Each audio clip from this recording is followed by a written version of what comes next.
In this video, I'm going to be showing you how to replace the servo saver on your Traxxas Stampede, which will be this piece right here. This happens from impact. You lose control of the wheels because it's a little plastic piece that breaks. That really has control to it. So, stay tuned. Let's get into it. Part number is 1844. My son was driving it and he had no control of the wheels, and this piece broke. As you can see, this side doesn't have a little plastic piece that goes over it like this one does in the package. I don't know if you can see it very well. See, it's a little thing that goes over it. And this one doesn't have it, it's broken. So now we don't have to replace it. So we're gonna remove all this. I already removed this before I shot the video because I was waiting for the part to arrive, but it's the same concept backwards. If you're wondering why there's a zip tie right here, is because we don't have, I guess, a piece to hold the battery steady. So yeah, that's why that's there. All right, once the package is open, it brings the servo saver, which is this piece. It brings a little mechanism that goes right here. That's what makes your wheels move. It brings two of them, and it brings the screw to align it. I guess to tighten it right there. So I'll be right back to put this all together. Alright, we're back. I'm gonna put the two screws right there. I'm trying to put the camera, set it down. Give me 1 second. Get a better shot at this. Hopefully I can see it.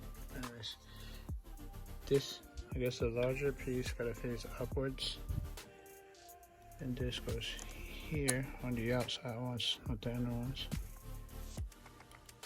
Watching a guy put this back together, and he took like the whole battery pack out. You don't need to do all that. Not to put these, just two screws back together. There's two nuts that go underneath it, because I didn't show you guys how to take it apart. There's a nut. Well, the socket is a 7/32. You're gonna screw it in by hand a little bit at the bottom, such. Then you're gonna grab the Phillips and such. Then we're gonna grab the other one.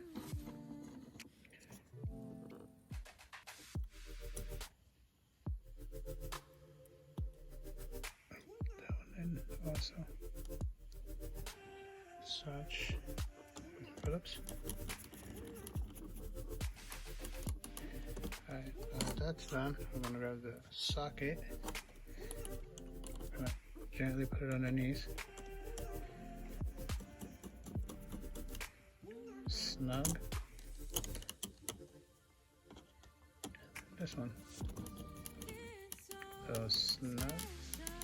And that's it. And then kind of center it a little bit. Then put that in like that. Such. Put this screw right here.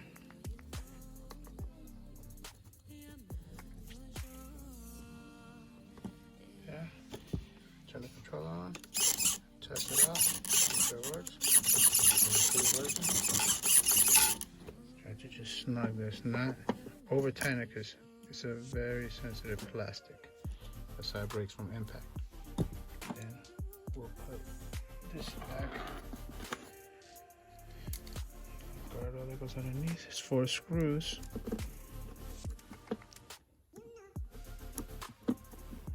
As such.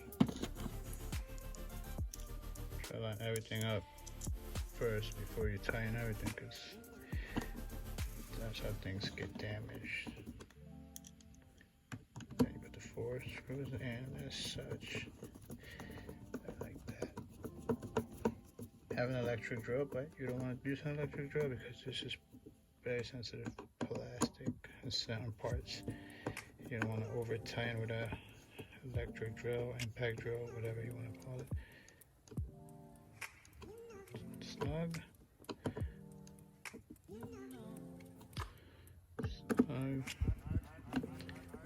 you're wondering why I have a zip tie, it's because the battery, I don't have a hold down, so it doesn't go all over the place, so put that zip tie there. Hey, it works. One more time. Oh.